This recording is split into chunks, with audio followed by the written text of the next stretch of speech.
warahmatullahi wabarakatuh. Perkenalkan, nama saya Hafizah Rangkuti dengan NIM 24405012. Di sini saya mengambil prodi Manajemen Keuangan Syariah. Baiklah, di sini saya akan memenuhi tugas mata kuliah Bahasa Indonesia tentang literasi penggunaan bahasa Indonesia yang baik dan benar. Adapun literasi penggunaan bahasa Indonesia yang baik dan benar merujuk pada kemampuan individu untuk memahami, menggunakan dan menganalisis bahasa Indonesia secara efektif dalam berbagai konteks. Adapun literasi ini mencakup beberapa aspek penting. Yang pertama, pemahaman bacaan. Kemampuan untuk memahami teks tertulis baik dalam bentuk buku, artikel maupun media lainnya. Yang kedua, keterampilan menulis. Mampu mengekspresikan ide dan gagasan secara jelas dan tepat melalui tulisan dengan memperhatikan tata bahasa, ejaan dan struktur kalimat yang benar. Yang ketiga, keterampilan berbicara. Kemampuan untuk berkomunikasi secara lisan dengan baik, termasuk pengucapan yang benar, penggunaan kosakata yang sesuai dan intonasi yang tepat. Yang keempat, keterampilan mendengarkan. Mampu menyimak dan memahami informasi yang disampaikan oleh orang lain serta memberikan tanggapan yang relevan. Yang kelima, penggunaan bahasa yang sesuai. Memahami dan menerapkan kaidah-kaidah bahasa yang berlaku seperti penggunaan bahasa baku dalam situasi formal serta bahasa tidak baku dalam konteks yang lebih santai. Yang keenam, kritik terhadap sumber informasi. Mampu menganalisis dan mengevaluasi informasi yang diperoleh dari berbagai sumber untuk menentukan keakuratannya.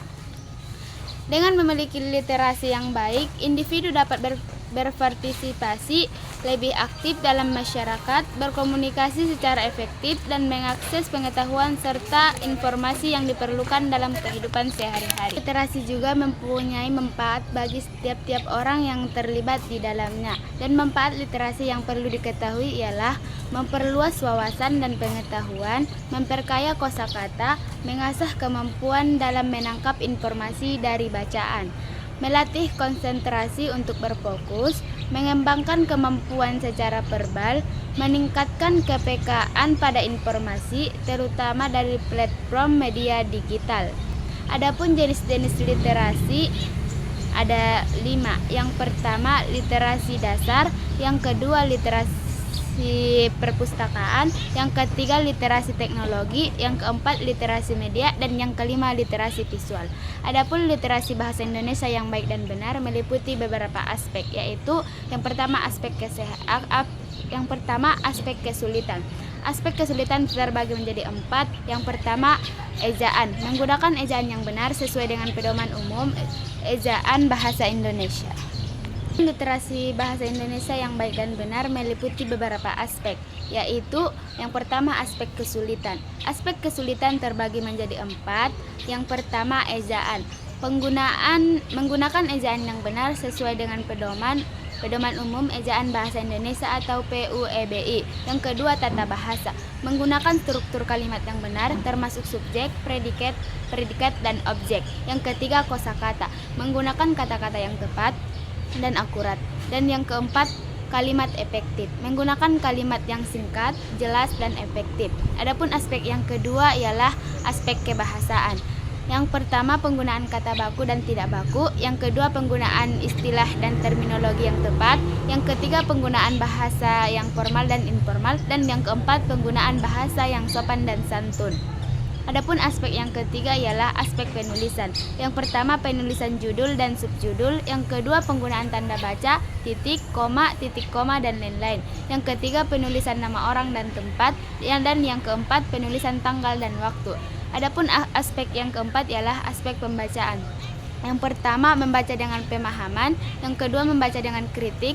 Yang ketiga, membaca dengan analitis. Yang keempat, membaca dengan evaluatif. Aspek yang kelima ialah etika berbahasa. Yang pertama, menghormati bahasa sebagai identitas nasional. Yang kedua, menggunakan bahasa yang sopan dan santun. Yang ketiga, menghindari bahasa yang kasar dan tidak pantas. Dan yang keempat, menghargai keberagaman bahasa daerah. Adapun yang keenam ialah sumber belajar. Yang pertama, Pedoman Umum Ejaan Bahasa Indonesia atau PUEBI. Yang kedua, Kamus Besar Bahasa Indonesia atau KBBI. Yang ketiga, buku pelajaran bahasa Indonesia. Dan yang keempat, situs web resmi Badan Pengembangan dan Pembinaan Bahasa atau BPBB. Bagian ketujuh ialah tips meningkatkan literasi. Yang pertama, membaca buku dan artikel. Yang kedua, menulis secara teratur. Yang ketiga, berlatih berbicara dan mendengar. Yang keempat, mengikuti kursus bahasa Indonesia. Yang kelima, menggunakan aplikasi pembelajaran bahasa. Adapun beberapa contoh penggunaan bahasa yang baik dan benar. Yang pertama, kalimat efektif. Dalam kalimat efektif ini saya membuat dua contoh. Yang pertama, saya pergi ke pasar besok pagi. Bukan, besok pagi saya pergi ke pasar. Yang kedua, dia sedang belajar di perpustakaan. Bukan, dia belajar di perpustakaan. Adapun yang kedua, ejaan yang benar. Yang pertama, kampus, bukan kampus. Yang kedua, analisis, bukan analisa. Yang ketiga, kesimpulan, bukan kesimpulan. Pun yang ketiga, penggunaan tanda baca. Yang pertama, saya pergi ke Jakarta, kemudian ke Bandung. Gunakan koma. Yang kedua, saya tidak suka makan pedas, tetapi saya suka makanan manis. Gunakan koma dan tetapi. Dan yang keempat ialah kosakata yang tepat. Yang pertama, kerjasama, bukan kerjasama. Yang kedua, pengalaman, bukan pengalaman. Yang ketiga, kesadaran, bukan kesadaran. Pun yang selanjutnya adalah penulisan nama orang dan tempat. Yang pertama, Jakarta, bukan de Jakarta. Yang kedua, Universitas Indonesia, bukan Unip Indonesia. Yang ketiga, Presiden Joko Widodo, bukan Presiden Jokowi. Adapun yang selanjutnya ialah penulisan tanggal dan waktu. Yang pertama, 20 Februari 2024, bukan 20.02.2024.